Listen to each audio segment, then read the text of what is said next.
aí pessoal, tudo bem? Bem-vindos à aula 3 de hidrostática. Hoje nós vamos falar de Teorema de Pascal.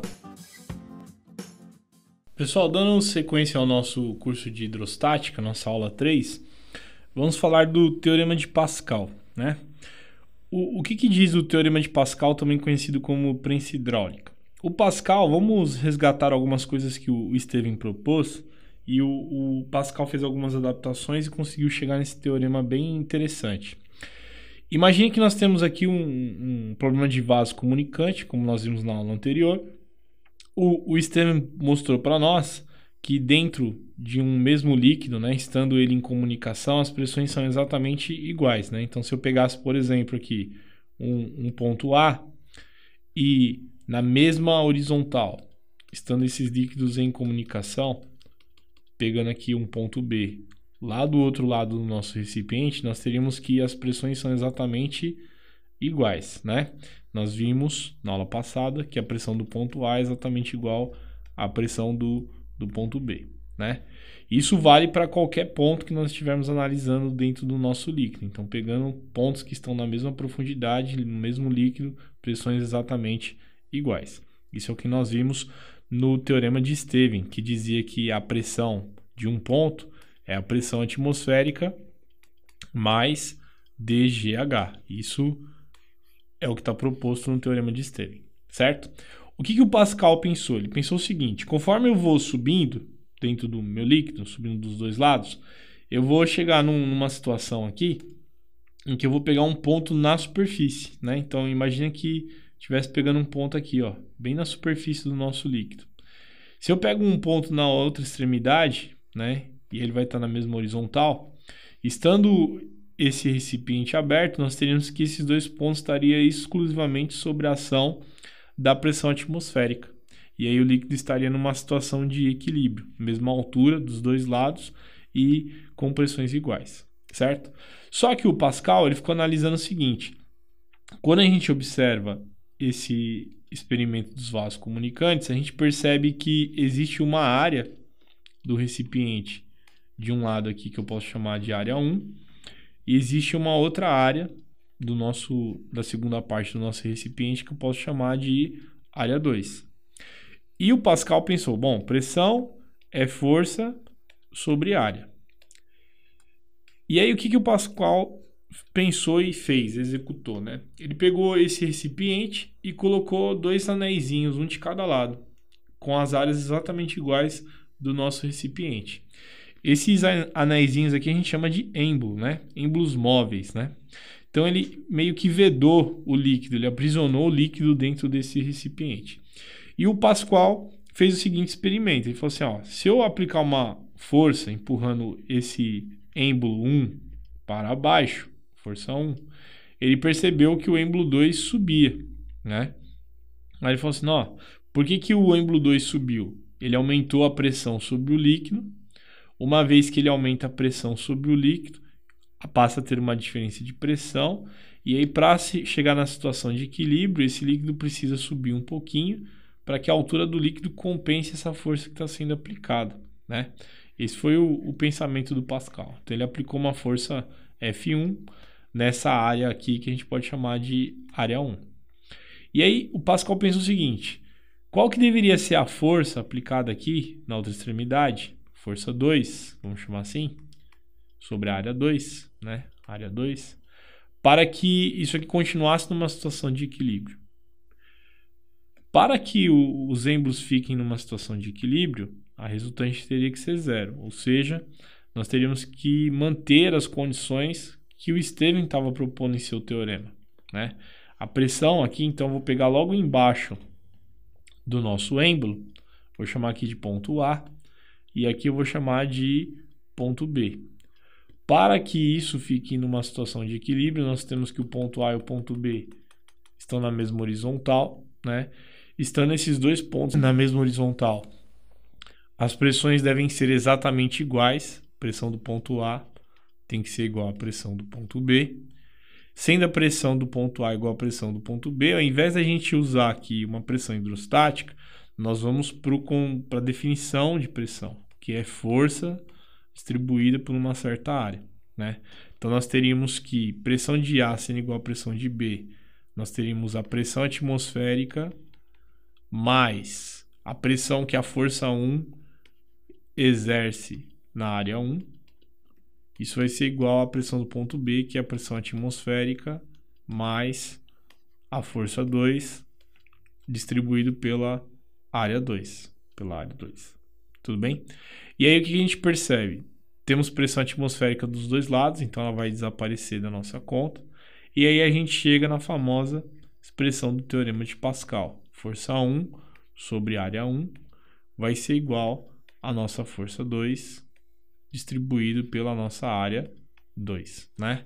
O que o Pascal mostrou pra gente? Ele mostrou que a razão entre a força e a área, mantendo a pressão constante, deve ser sempre a mesma, deve ser uma constante. Aí falou assim, Davi, mas para que a gente usa isso aí? Falei para vocês que o teorema de Pascal também é conhecido como prensa hidráulica, né? Nós temos vários macacos hidráulicos, por exemplo, né, que usam esse sistema do teorema de Pascal. Você tem, de um lado, um cilindro um pouco mais fino, que você vai aplicar uma força aqui pequena, e aí do outro lado você coloca uma área grande, de tal forma que essa força, mantendo a pressão constante, vai se tornar uma força grande. Então, por exemplo, para levantar um carro, né? Um carro ele tem no mínimo 1.500 kg em média. Uma pessoa não consegue aplicar uma força suficiente para levantar esse carro. E aí a gente precisa de um macaco. Existem macacos que são mecânicos, que são articulações, mas existem macacos que são hidráulicos, que você aplica uma força aumentando a pressão desse lado, uma força pequena, porque o cilindro é pequeno, e essa força acaba virando uma força grande e consegue fazer com que o carro seja levantado e içado. Tudo bem? Então tem várias aplicações. Então como é que isso é cobrado no Enem, né? O teorema de Pascal. Para oferecer acessibilidade aos portadores de dificuldade de locomoção, é utilizado em ônibus e automóveis o elevador hidráulico. Nesse dispositivo é usada uma bomba elétrica para forçar um fluido a passar de uma tubulação estreita para outra mais larga, e dessa forma acionar um pistão que movimenta a plataforma. Considere um elevador hidráulico cuja área de cabeça do pistão seja 5 vezes maior do que a área da nossa tubulação aqui que sai a bomba. Então, ó, o pistão tem uma área que é 5 vezes maior do que a área da tubulação que sai a bomba, né? Essa informação é extremamente importante. Desprezando o atrito e considerando uma aceleração gravitacional de 10 metros por segundo ao quadrado, deseja-se elevar uma pessoa de 65 kg em uma cadeira de roda de 15 kg sobre uma plataforma de 20 kg. Então, a primeira coisa que a gente tem que ver aqui é que nós temos uma massa total que vai ser levantada, né? Que é a pessoa, 65 kg, mais a sua cadeira, que é de 15 kg. Então, 15 mais 65, isso aqui já vai dar 80, mais 20 kg, totalizando aqui 100 kg ao todo. Tudo bem? Então, a plataforma, mais a pessoa, mais a cadeira de rodas, vai dar uma massa total de 100 kg. Se nós fôssemos representar no esqueminha o que está acontecendo, nós teríamos aqui um esquema de vaso comunicante, né? Então, a gente poderia ter uma área de um lado aqui, que seria a área do nosso pistão, que ele está chamando de área A. E do outro lado, a gente vai ter a área da plataforma, do pistão que vai estar em contato com a plataforma, que de acordo com o nosso texto, é uma área que equivale a 5 vezes a área de onde está o nosso motor elétrico, certo? E aí, imaginem vocês que isso aí está preenchido por um fluido, né? Então, nós temos um fluido preenchendo toda essa tubulação. E desse lado aqui, onde nós temos uma área que é 5 vezes maior, nós temos uma espécie de êmbolo aqui com um mecanismo preso na plataforma, no qual a gente vai colocar a cadeira de roda com a pessoa, né? Que eu vou representar aqui como se fosse um bloquinho para ficar mais fácil. Tudo bem? Então, numa situação em que essa pessoa vai ser elevada aqui com velocidade constante, né? Pensa que o peso total desse sistema sendo a massa dela de 100 kg, né, do sistema, nós temos que o sistema tem um peso total de 100 vezes 10, uma vez que peso é massa vezes o campo, que vai dar um peso total de 1000 newtons. Esses 1000 newtons estão distribuídos sobre essa área que equivale a 5A. O nosso motor elétrico, vai ter que aplicar uma força aqui, empurrando o nosso fluido com uma intensidade que a gente quer descobrir aqui, que eu estou chamando de F1, tudo bem? Numa situação de equilíbrio, pelo teorema de Pascal, nós teríamos que a força 1 distribuído pela área 1 teria que ser igual à força da plataforma, uma vez que a velocidade é constante, essa força da plataforma vai ser o próprio peso total dela, que vai dar 1000 newtons, distribuído pela área dela, que corresponde aqui a 5A, né? Então, nós temos o A dos dois lados, está aqui dividindo, aqui também está dividindo e multiplicando 5, então nós podemos simplificar esse A, e aí nós temos que o F1 vai ser 1000 dividido por 5, né, que vai dar 200 newtons. Portanto, o motor tem que aplicar uma força de 200 newtons para conseguir realizar esse trabalho aí, que dá a alternativa C. Tudo bem? Então, percebam que o teorema de Pascal, a aplicação dele, na verdade, facilita coisas do nosso dia a dia, né? Ele deu um exemplo aí de um elevador hidráulico, mas nós poderíamos também usar isso aí numa situação de um freio de um carro, né? Por exemplo, como foi cobrado nessa questão da Unicamp. O que diz a questão da Unicamp? A figura abaixo mostra de forma simplificada o sistema de freios a disco de um automóvel. Ao se pressionar o pedal de freio, este empurra o êmbolo de um primeiro pistão que, por sua vez, através do óleo do circuito hidráulico, empurra um segundo pistão. O segundo pistão pressiona uma pastilha de freio contra um disco metálico preso à roda, fazendo com que ela diminua sua velocidade angular. Considerando o diâmetro D2 do segundo pistão 2 vezes maior, então aqui é importante essa informação, pistão 2 tem o diâmetro 2 vezes maior do que o diâmetro D1 do primeiro pistão, que é onde está o pedal do nosso freio. Ele pergunta qual é a razão entre a força aplicada ao pedal do freio pelo pé do motorista e a força aplicada à pastilha de freio, né? Então, aqui, você vai falar assim, nossa, mas eu não estou vendo aí uma situação de aplicação do teorema de Pascal. Segundo o nosso texto, ele fala que essa região aqui toda está preenchida por um óleo, né? Essa região que eu estou destacando com laser, né? Toda essa região aqui ela está preenchida com óleo. Numa situação de equilíbrio, a pressão aqui vai ser a mesma ao longo de todo o óleo, né? Nós temos a mesma horizontal, então o óleo vai estar sempre com a mesma pressão em todos esses pontos. O que acontece? Na hora que eu aciono o pedal do freio eu empurro o líquido, aumentando a pressão sobre o óleo. O óleo, sendo pressionado, ele vai empurrar o êmbolo 2. Esse êmbolo 2 está em contato com a pastilha, que vai aumentar o atrito, a fricção com o disco, fazendo com que o carro reduza a sua velocidade. Essa é a ideia, porque você vai aumentar normal, né? Na hora que você aumenta a pressão, aumenta normal, aumentando o contato com o disco, aumentando dessa forma o nosso atrito. Tudo bem? E aí, o que a gente vai ter nessa situação?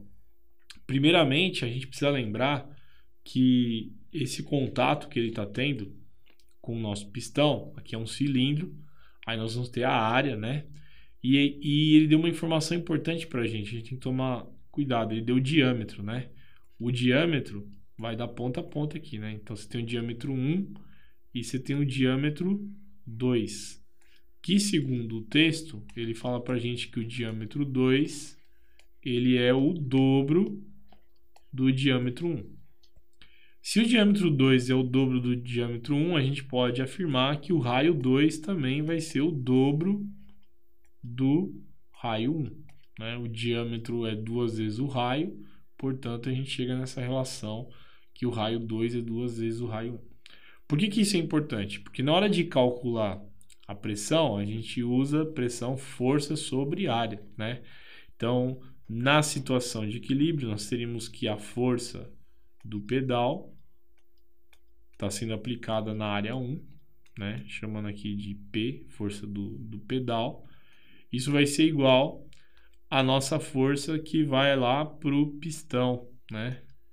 Força do pedal, vou chamar de PE, e força do pistão de π, dividido pela nossa área 2, Como isso aqui é um cilindro, a área, como é que a gente vai calcular a área? A área do círculo, né? Que é a base do nosso cilindro, que vai ser π vezes o raio 1 elevado ao quadrado. Isso vai ser igual à força no pistão, dividido por π vezes o nosso raio 2 elevado ao quadrado, né? O π está ali multiplicando dos dois lados, então a gente pode aqui simplificar ele, né, com tranquilidade. E segundo o texto, ele pediu a razão entre a força aplicada no pedal sobre a força no pistão. Então ele quer FP, pedal, sobre a força do pistão. Isso vai ser igual, o R1 sobe, vai ficar R1 elevado ao quadrado, dividido por R2 elevado ao quadrado, né? E aí a gente tem aquela informação importante que é dada da questão do diâmetro, que nós concluímos aqui que o raio 2 é 2 vezes o raio 1. Se o raio 2 é 2 vezes o raio 1, a gente pode substituir. Então nós vamos ter que a força no pedal dividido pela força do pistão vai ser igual o raio 1, que é raio 1 mesmo, elevado ao quadrado, dividido por 2 vezes o raio 1, também elevado ao quadrado. Então tudo elevado ao quadrado, que é o lugar do R2, né? O R1 a gente vai cortar, então vai ficar 1 sobre 2, tudo isso elevado ao quadrado. Portanto, a força do pedal sobre a força do pistão, ela vai ter que ser igual a 1/4. Tudo bem? Que dá a alternativa A como sendo a alternativa correta. Certo? Então, vocês tiveram aí dois exemplos da aplicação do Teorema de Pascal, que é a prensa hidráulica. Existem outras aplicações que podem aparecer, mas a grande sacada é perceber que as pressões são iguais, portanto a razão entre a força e a área vai ser sempre um valor constante. Tudo bem? Como vocês puderam ver na aula de hoje, o Teorema de Pascal nada mais é do que uma aplicação do Teorema de Stevin. O que é importante vocês lembrarem? Que numa situação do líquido em equilíbrio, as pressões devem ser exatamente iguais, portanto, a razão entre a força e a área vai dar sempre uma constante. Isso é sempre muito utilizado em problemas que envolvem sistemas de freios hidráulicos e macacos hidráulicos também. Ok? Até a próxima aula, no qual nós vamos discutir o Teorema do Empuxo.